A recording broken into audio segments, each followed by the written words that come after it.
Hello বন্ধুরা, শুভ সন্ধ্যা বন্ধুদেরকে আমার ইউটিউব চ্যানেলে সবাইকে আসার জন্য অসংখ্য ধন্যবাদ।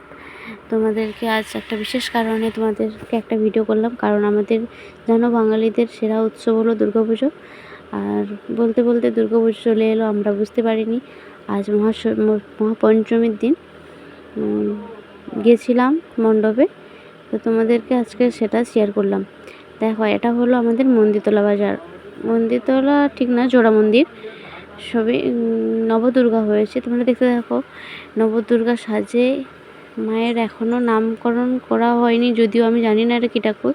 দেখো, প্রথমে দেখলে তারপরে একটা ঠাকুর, তারপরে খুব সুন্দরভাবে মায়েদেরকে এমন রূপে সাজিয়েছে বন্ধুরা, না দেখলেই বিশ্বাস করবে না। পুরো ভিডিওটা স্কিপ না করে দেখতে থাকো, তাহলে বুঝতে পারবে যে মায়ের রূপগুলো কত সুন্দর হয়েছে। আমি তোমাদেরকে ডিটেলস বলতে পারছি না যে কোনটা কি নামে ডাকা হয় মায়েদেরকে, কারণ স্টিকার দিয়ে মারানো থাকে, এখন মারায়নি। দেখো, এখনও পুজো প্যান্ডেল সাজানোই চলছে।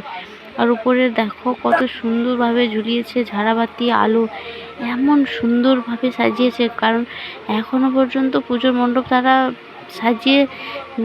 সাজানোই কমপ্লিট হয়নি, তবুও কত সুন্দরভাবে প্যান্ডেলটা এত সুন্দর লাগছে, তোমাদেরকে বলে বোঝাতে পারবো না।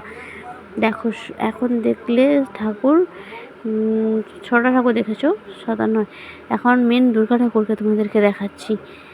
মেন দুর্গা দেখো সবাইকে নিয়ে কীভাবে বসে আছে। তারপরে এই দুটো এপাশে করা ছিল, তারপরে তুলেছি, তার জন্য একটু তাদের পরে দেখানো হলো।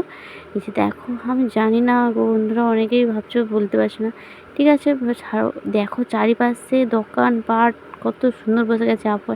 এখনও পুরো কমপ্লিট হয়নি, কিন্তু চারিদিকে এত, ঠিক আছে তোমরা দেখতে থাকো। এবং আশা করি তোমাদেরকে আমি পরবর্তী যেখানে মেলা যাব সেখানে আমি আশা করি তোমাদের ভিডিও করে দেখাবো, এবং তোমরা দেখতে থাকো আমাদের গ্রামের পরিবেশ। আর তোমরা কারা কারা গ্রাম ভালোবাসো এবং গ্রামের ঠাকুর দেখতে চাও, মেলা দেখতে চাও বলো, ঠিক আছে? পরের এপিসোডে দেখাবে, বাই।